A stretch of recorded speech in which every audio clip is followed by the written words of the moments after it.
Mesmerizing how easily confusion takes hold when you suspect you might be entangled with a manipulative partner. Welcome, dear listener, to an exploration titled 7 Signs You're Dating a Narcissist, Not an Avoidant. If you've felt the torment of endless back and forth, one day cherished and the next day discarded, it may be time to ask yourself whether this individual you care for is truly an avoidant soul, guarded but not malevolent, or if they are a narcissist, wielding your emotions as pawns in a private game. Stay with me as we journey through 7 telling signs to help you identify the differences so you can salvage your self-respect, protect your heart, and make a clear decision about the path forward. First, a gentle distinction. The avoidant partner often grew up with experiences that taught them to keep their feelings tucked away. Yet many avoidants remain sincere, ethical, and, when you squint past the walls, kindly intentioned. They may retreat when overwhelmed, but it's rarely with the sole aim of hurting you. Instead, it's a reflex to preserve their own equilibrium. A narcissist, on the other hand, can initially appear quite similar in that they also withdraw, only with a distinctly predatory purpose. Whereas an avoidant might vanish to manage intense discomfort, the narcissist might withdraw to punish or to orchestrate drama. The lines blur easily when your heart is on the line. From your perspective, distance is distance, but the underlying motive changes everything. Let us consider the 7 clear signs that you could be staring at narcissism rather than mere avoidance. If any of these ring out like a shrill, unignorable siren, proceed with both eyes open. Sign number 1. Extreme love bombing, then devastating coldness. An anxious question can settle in your thoughts. Why were they so attentive, almost worshipful, only to vanish or demean me a moment later? A hallmark of narcissists is the love-bombing phase. Grand gestures, poetic devotion, lavish gifts, or unceasing compliments that make you feel like the single brightest star in their galaxy. It's an enchantment, yes, but also a trap. Then, just when your spirit lifts with hope, boom, they withdraw, perhaps mocking your clinginess or scolding you for being too emotional. This hot, then freezing dynamic can send your self-confidence plunging into an abyss. An avoidant might share an initial burst of affection, but not typically to the extravagance of love bombing, and not for the sheer delight in your heartbreak. When the pendulum swings violently from worship to neglect, it's likely more than simple avoidance. That's sign number 1. Sign number 2. Utter deficiency of empathy. The second clue lies in how they handle your vulnerabilities. Do they respond to your raw moments, your anxieties, your tears, with an almost clinical disinterest, or worse, with scorn? A narcissist may feign concern when an audience is present, but behind closed doors, they dismiss your struggles. You might hear, "You're overreacting," or "I can't be bothered with your issues." An avoidant who's ethical may not know how to help, might clam up or become awkward, yet they do experience a pang of sympathy. They may admit, "I see you're hurting, I just don't know what to do." They feel it's best to give you space, not to rebuke you for needing them. The narcissist is different.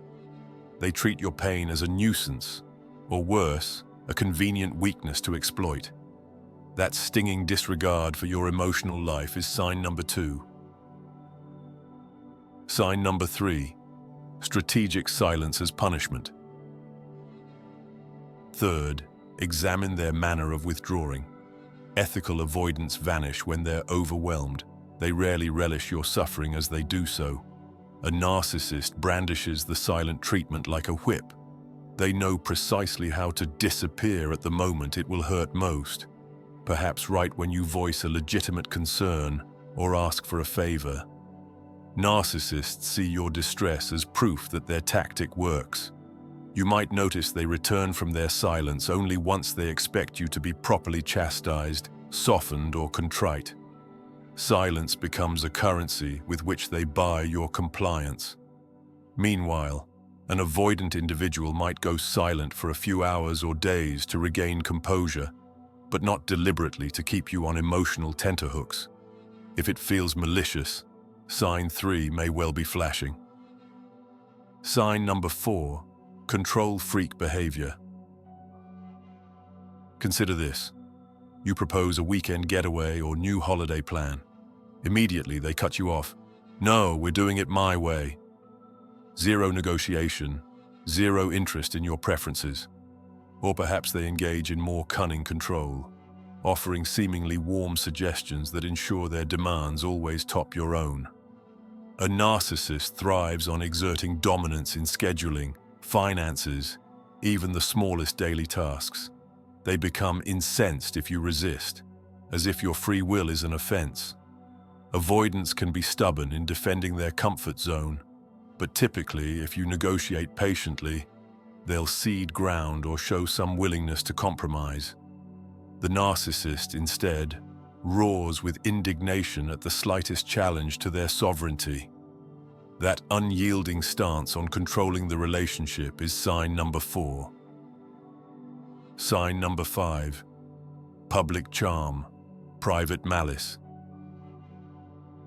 Does your partner don a halo in public, while behind closed doors they morph into someone unrecognizably cruel?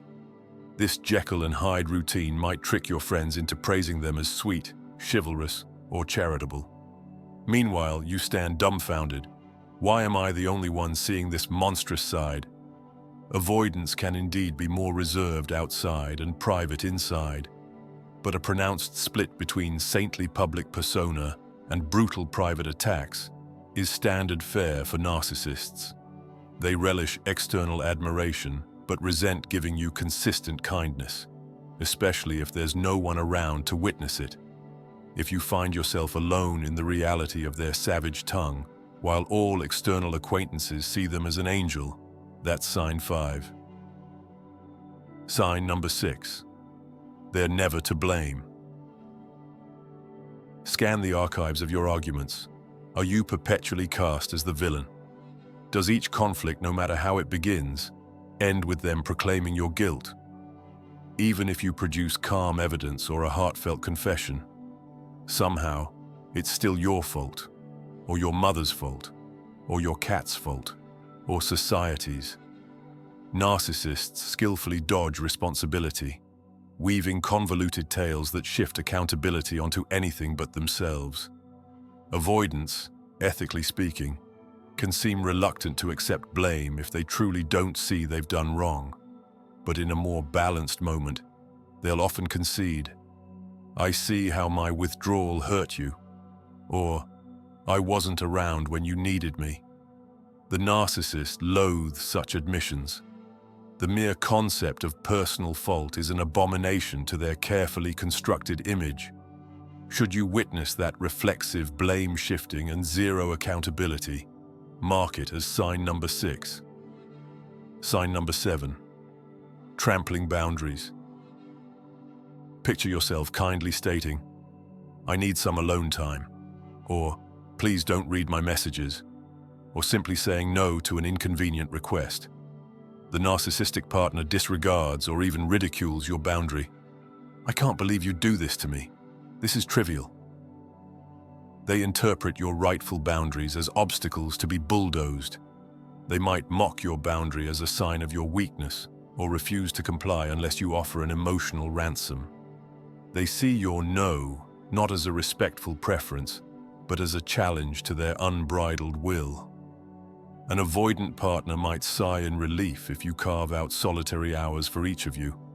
A narcissist, though, sees boundaries as an enemy. That is sign 7, glaring as a neon caution sign. Now, to contrast, if you suspect the person is simply avoidant but ethical, here are 4 hopeful signals. They attempt some communication. They'll quietly articulate, "I get overwhelmed. This is hard for me." They may not solve it overnight, but they at least share a fraction of their inner world. Rather than lash out or vanish to punish you, they respect your boundaries. Avoidance might be relieved you have personal boundaries, as it grants them space too. They don't usually push or scorn your no. They prefer clarity, not sabotage it. Their patterns stay fairly consistent. You won't see drastic mood swings from adoration to disparagement. They're distant, yes, but not prone to theatrical extremes that leave you whiplashed in confusion.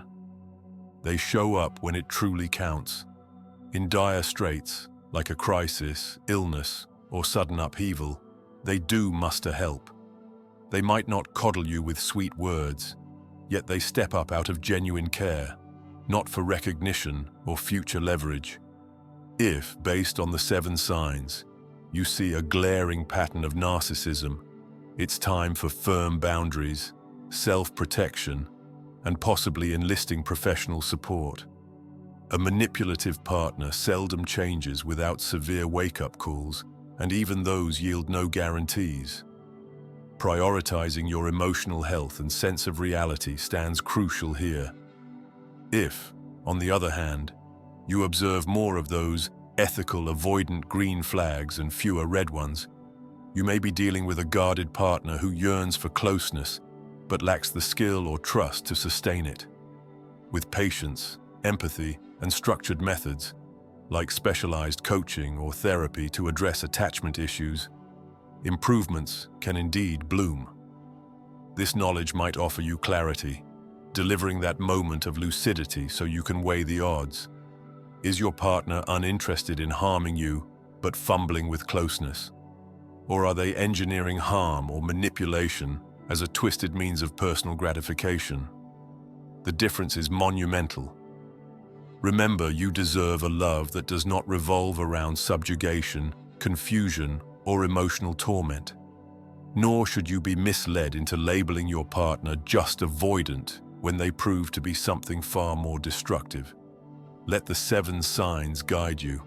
If what you find is a nest of hostility, manipulation, and boundary violations, do not stay captive.